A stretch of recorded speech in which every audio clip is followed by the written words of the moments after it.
if we sit there and talk about the law of attraction, so the law of attraction says whatever we put out there, that's what we're going to return into our space.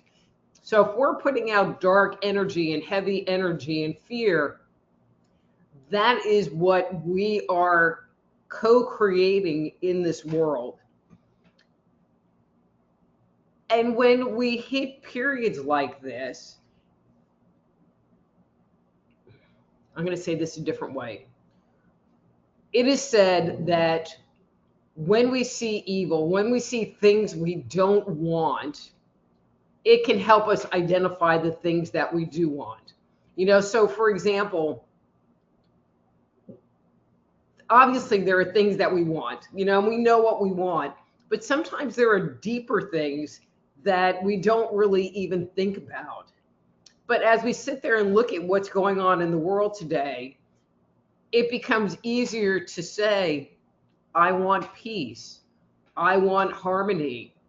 I want this fighting to stop. I want us to be a unified people. I want there to be love and happiness and appreciation happening in the world. But you can't necessarily identify you want those things until you can see this other side of what you don't want.